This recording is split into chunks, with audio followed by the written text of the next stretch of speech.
Bonsoir, chers membres du jury, mesdames et messieurs, je suis Karim Seogo. J'ai l'honneur et le privilège de vous présenter mes travaux de recherche dans le cadre de l'obtention de doctorat en affaires internationales.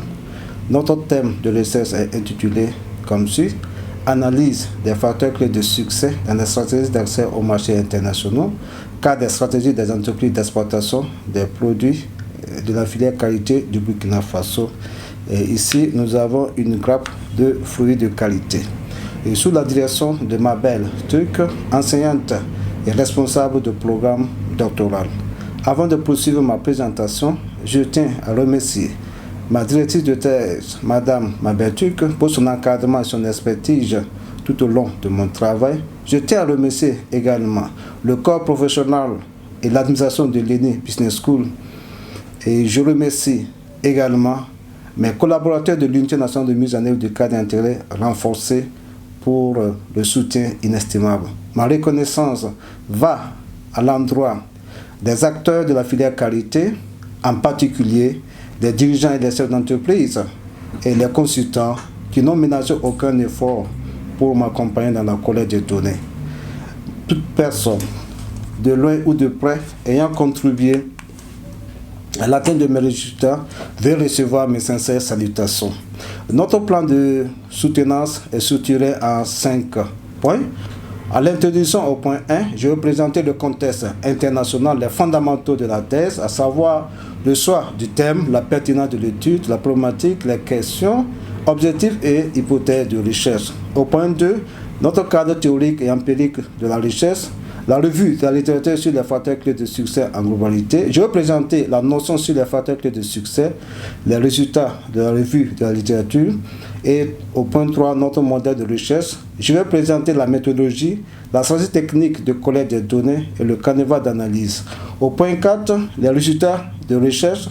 Je vais présenter les facteurs clés de succès confirmés après l'analyse comparative et les facteurs clés de succès spécifiques à la filière qualité. Au point 5, conclusion suivie de recommandations. Au contexte international, au lendemain de la fin de la Seconde Guerre mondiale en 1945, le monde était en reconstruction et les grands débats économiques ont porté sur la libéralisation des échanges commerciaux entre les pays afin de faciliter l'accès aux marchés internationaux. En effet, il y a la signature de l'accord général sur les tarifs douaniers de commerce par 23 parties contractantes le 30 octobre 1947. Ce cadre a permis de conduire 8 principaux cycles de négociations, dont le dernier est le cycle de l'Uruguay de 1986 à 1994, ayant conduit à la création de l'Organisation mondiale du commerce en 1995 à Marrakech, au Maroc. Aujourd'hui, l'OMC est la plus grande zone libre-échange au monde avec 166 pays membres. Tout ceci en vue de réduire les barrières commerciales et de favoriser la création des zones de libre-échange à travers le monde, d'où la facilitation à l'accès aux marchés internationaux. Le choix du thème s'inscrit dans la dynamique des théories traditionnelles et nouvelles du commerce international. En effet, prenons l'exemple de la théorie de spécialisation de Adam Smith en 1776, qui encourageait la libre-échange entre les pays, et la théorie de l'avantage comparatif de David Ricardo, et également la théorie des dotations factorielles Exer Olin Samuelson en 1933 et la théorie des chercheurs de l'école suédoise sur le processus de l'internationalisation séquentielle en 1975. Quelle est la pertinence de notre étude? L'économie du Burkina Faso repose sur le secteur agricole avec plus de 80% de la population active sur une population totale de plus de 20 millions d'habitants. Le Burkina Faso est situé au cœur de l'Afrique de l'Ouest avec 274 000 km². Il partage ses frontières avec la Côte d'Ivoire, le Ghana, le Togo, le Bénin, le Niger et le Mali. Ses principaux produits d'exportation sont constitués de l'or et des produits des filières agricoles, dont les produits de la filière qualité. En effet, le qualité a 2 sous-espèces. Il y a le Vitellaria paradoxal, présent en Afrique de l'Ouest, dans le Burkina Faso. Le beurre de qualité issu de cette espèce est riche en acide stéarique et plus solide. Et l'autre espèce, le Vitellaria nilotica, se trouve plus en Afrique centrale et de l'Est, riche en acide oléique, et le beurre est plus en liquide. Le Burkina Faso compte aujourd'hui plus de 280 000 pieds de qualité et un pourcentage de production de 147 000 tonnes par an. Seulement 32% de cette production est exploitée. Et la demande mondiale de qualité. La qualité est utilisée dans l'industrie agroalimentaire, les firmes pharmaceutiques, les entreprises de parfumerie et les industries cosmétiques. Et il y a la forte demande en beurre de qualité biologique pour la fabrication des produits cosmétiques naturels. Et la céline et l'huile sont des produits de haute valeur ajoutée issus du fractionnement du beurre de qualité et utilisés dans l'alimentaire et le cosmétique. Ici, nous avons le beurre de qualité présenté.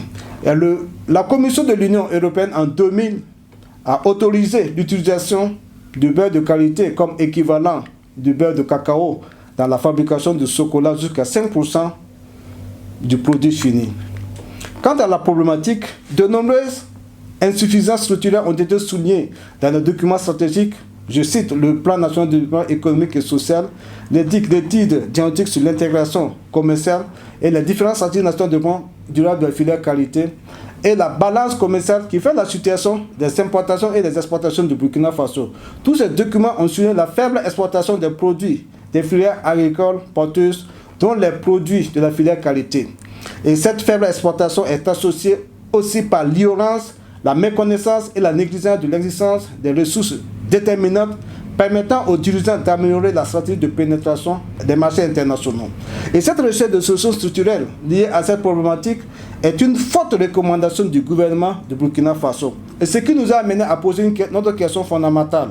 Quels sont les facteurs clés de succès à maîtriser pour améliorer significativement le faible accès des produits de la filière qualité du Burkina Faso au marché international? Nous avons défini notre objectif général qui est de déterminer les facteurs clés de succès en globalité permettant d'améliorer le faible accès des entreprises d'exportation des produits de qualité du Burkina Faso au marché international. De cet objectif général découlent 3 objectifs spécifiques, à savoir d'établir le référentiel des facteurs clés de succès d'une manière globale et deuxièmement, de recenser les nouveaux facteurs clés de succès dans la filière qualité et troisièmement, de formuler des recommandations à l'endroit des acteurs de la filière qualité. En vue d'atteindre les objectifs de notre recherche, nous avons formulé 2 principales hypothèses. Hypothèse numéro 1. Les facteurs clés de succès déterminés d'une manière globale dans les stratégies d'accès des entreprises d'exportation des produits de qualité du Burkina Faso au marché international sont identiques et conformes à ceux identifiés en globalité dans la stratégie d'internationalisation des PME à l'échelle mondiale. La deuxième hypothèse, les nouveaux facteurs clés de succès spécifiques recensés dans la filière qualité sont en mesure d'améliorer le faible accès des entreprises d'exportation aux marchés internationaux. Et quant à la limitation spatio-temporelle et la limitation sectorielle, notre étude prend en compte tous les territoires du Burkina Faso et la période d'exportation couvrant les années de 2018 à 2022. Nous avons choisi la filière qualité parce qu'elle a été retenue comme une filière porteuse du Burkina Faso et la forte demande mondiale des produits de qualité et ses potentialités socio-économiques. Notre cadre théorique et empirique de la richesse. Les facteurs clés de succès sont employés pour la première fois par Ronald Daniel de Harvard Business School en 1961 sur ses travaux relatifs à la gestion des connaissances de l'information par rapport à la crise restée inerte au lendemain de la fin de la Deuxième Guerre mondiale en 1945. Et d'autres chercheurs ont poursuivi ces recherches pour identifier les facteurs clés de succès permettant la prise de décision à l'international.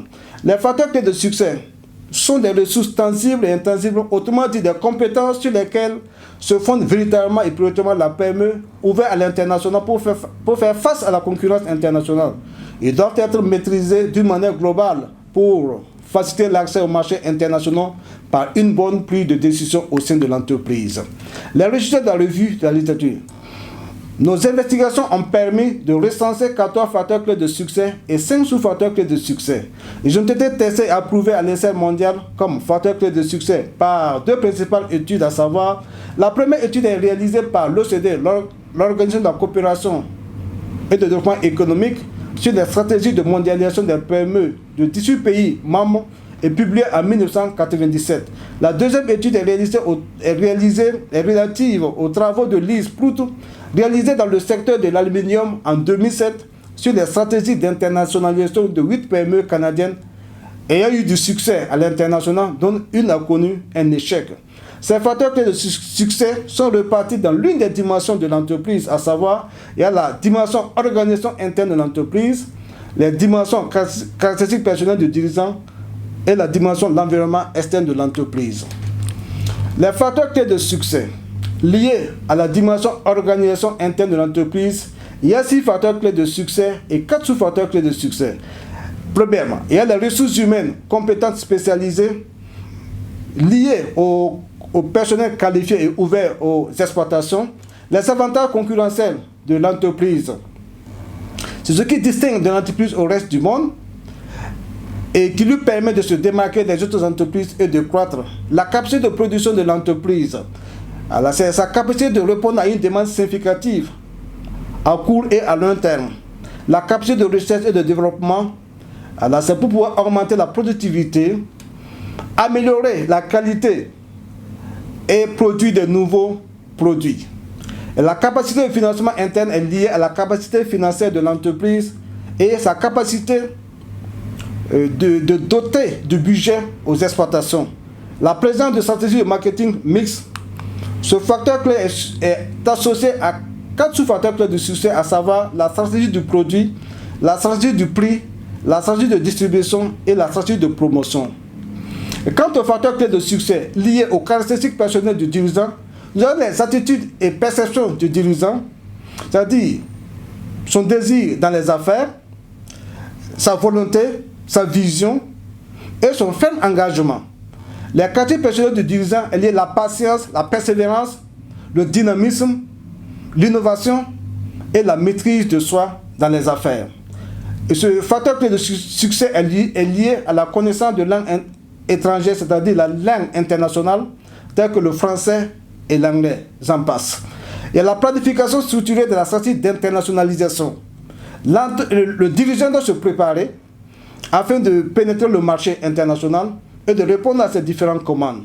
L'expérience antérieure à l'internationalisation, c'est la somme d'expériences acquises qui peut être profitable pour le dirigeant à l'international. Et la participation à des régions d'appui au contact, c'est une mine d'informations pour les tables rondes, pour les négociations.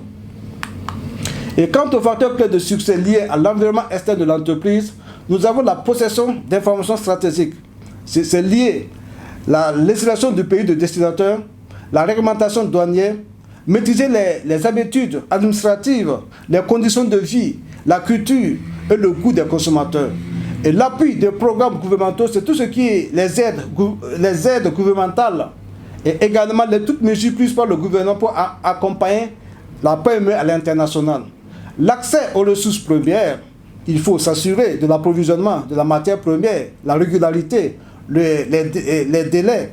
Il faut sécuriser la matière première. Tous ces facteurs clés de succès seront étudiés comme facteurs de référence dans notre modèle de recherche.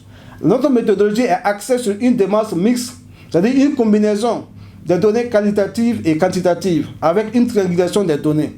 La technique de triangulation des données consiste à utiliser plusieurs sources de données, à savoir les données secondaires liées à la documentation interne et externe et les données primaires liées aux données à l'enquête. Une troisième source que nous pouvons exploiter, ce sont les sites web des institutions et des ONG et l'Internet. La stratégie technique de la collecte de données. Les données secondaires. Nous avons rechangé les recherches et les études empiriques sur les facteurs clés de succès en globalité ou individuellement, favorisant le succès dans les stratégies d'accès aux marchés internationaux des PME à l'échelle mondiale, les rapports des entreprises, des projets, les stratégies sur la filière qualité. Et quant à l'enquête, elle est réalisée sur un échantillon de 10 entreprises d'exploitation des produits de qualité ayant un taux de succès de plus de 10% à l'international selon la littérature. Ce taux est calculé en faisant le rapport, le chiffre d'affaires de l'entreprise à l'international sur le chiffre d'affaires total de l'entreprise. Et 5 observateurs ayant une expérience dans le suivi, l'accompagnement et le coaching des entreprises à l'international. Les guides d'entretien semi-directif sont élaborés à partir de l'outil de collecte de données Kobo Toolbox. Et quant à notre canevas de recherche et d'analyse, les instruments d'analyse des données sont le contenu des informations recueillies et l'essai de Likert à 5 points. Et premièrement, nous allons vérifier la réponse et les omissions du répondant afin d'établir une grille de données. Et troisièmement, nous allons générer l'ensemble des données à l'aide du logiciel SPSS. Et troisièmement, nous allons traiter et analyser les graphiques et les tableaux de fréquence. Les résultats obtenus en comparant les facteurs clés de succès obtenus dans les stratégies d'internationalisation des entreprises d'exportation des produits de qualité à ceux identifiés dans la littérature, c'est-à-dire les 14 facteurs clés de succès et les 5 facteurs clés de succès, ont permis de retenir 12 facteurs clés de succès et 4 sous-facteurs clés de succès et 4 nouveaux facteurs clés de succès liés à la filière qualité. Tous ces facteurs clés de succès et ces sous-facteurs clés de succès sont aussi confirmés par les 5 observateurs de la filière qualité. Les entreprises ayant confirmé le facteur clé de succès, la ressource humaine compétente spécialisée 10 entreprises, l'avantage concurrentiel de l'entreprise 10 entreprises, la capacité de production de l'entreprise 10 entreprises, la capacité financière de l'entreprise 6 entreprises, la présence de stratégie de marketing mix 7 entreprises, les sous-facteurs, la stratégie du produit 7 entreprises, la stratégie de distribution 7 entreprises, la stratégie du prix 6 entreprises, la stratégie de promotion, de communication, de publicité 8 entreprises. Et quant aux facteurs clés de succès liés aux caractéristiques personnelles du dirigeant, nous avons les attitudes et perceptions du dirigeant 10 entreprises, les caractéristiques personnelles du dirigeant 9 entreprises, la planification structurée dans la stratégie d'internationalisation 9 entreprises, l'expérience antérieure à l'internationalisation 10 entreprises, la participation à des réseaux d'appui ou de contact 6 entreprises, la possession d'informations stratégiques 10 entreprises et l'accès aux ressources premières 10 entreprises. Nous avons pu effectivement établir notre référentiel des facteurs clés de succès capable d'améliorer du faible accès des entreprises d'exportation des produits de qualité. Nous avons pu établir notre référentiel des facteurs clés de succès, c'est-à-dire les 12 facteurs clés de succès et les 4 sous-facteurs clés de succès associés aux 4 facteurs clés de succès spécifiques à la filière qualité. Et quand je prends l'organisation interne de l'entreprise, nous avons des ressources humaines compétentes, spécialisées, les avantages concurrentiels de l'entreprise, la capacité de production de l'entreprise, la capacité de financement interne de l'entreprise, la présence de marketing mix, la stratégie de produit, la stratégie du prix, la stratégie de distribution et la stratégie de promotion. Et quant à la dimension liée aux caractéristiques personnelles du dirigeant, nous avons les attitudes et perceptions du dirigeant, les caractéristiques personnelles du dirigeant, la planification structurée de la stratégie d'internationalisation, la participation à des réseaux d'appui ou de contact, l'expérience antérieure à l'internationalisation. Et quant aux facteurs clés de succès liés à l'environnement externe de l'entreprise, la possession d'informations stratégiques et l'accès aux ressources premières. Et quant aux facteurs clés de succès liés à la filière qualité, nous avons la gestion durable de la ressource qualité qui aujourd'hui, cette ressource est confrontée au changement climatique. 2, il y a les technologies avancées, innovantes et adaptées à la production de beurre de qualité et ses produits dérivés pour augmenter la productivité et la qualité des produits et permettre le fractionnement du beurre de qualité en stériline et l'oïne. Il y a les vertus des produits de qualité à l'international et 4, la maîtrise de la réglementation interne des pays de destination des produits de qualité. En guide de conclusion, la valeur ajoutée de cette recherche à la science. Cette étude vient confirmer la portée de disposer un référentiel des facteurs clés de succès en globalité à maîtriser par les dirigeants des PME ouverts à l'international. Au regard de la révolution des technologies de l'information et de communication associées à l'intelligence artificielle à grande vitesse, la vérification des facteurs clés de succès déterminés d'une manière globale par les études empiriques antérieures et la présente étude est primordiale. Nous avons formulé 3 recommandations, 2 à l'endroit du gouvernement du Burkina Faso. La recommandation numéro 1, élaborer un plan national stratégique d'orientation pour l'amélioration des exportations des produits de filière qualité du Burkina Faso, fondé sur le référentiel des facteurs clés de succès. Et deuxième, mettre en place un dispositif financés pour la recherche et le développement des produits de haute qualité, la céréaline et l'héroïne, pour l'accès au marché émergent et pour accompagner des projets d'internationalisation des PME et fondés sur le référentiel des facteurs clés de succès et les facteurs clés de succès spécifiques à la filière qualité. La recommandation numéro 3 à l'endroit des dirigeants d'entreprise, des consultants, des chercheurs, des responsables des projets et programmes, des ONG et des investisseurs, c'est de s'approprier et maîtriser parfaitement la bonne combinaison du facteur clé de succès, du référentiel des facteurs clés de succès dans les politiques commerciales des PME d'exportation des produits des filières agricoles porteuses, dans les programmes de facilitation des échanges commerciaux et dans les documents stratégiques des partenaires. Une étude d'identification des facteurs clés de succès spécifiques pour les autres filières autres que de qualité est souhaitée. Mesdames et messieurs, chers membres du jury, je suis à la fin de ma présentation et je voudrais vous remercier pour votre aimable attention. Ladies and gentlemen, I am at the end of my presentation. It is a great pleasure to thank everybody. Thank you for your kind attention.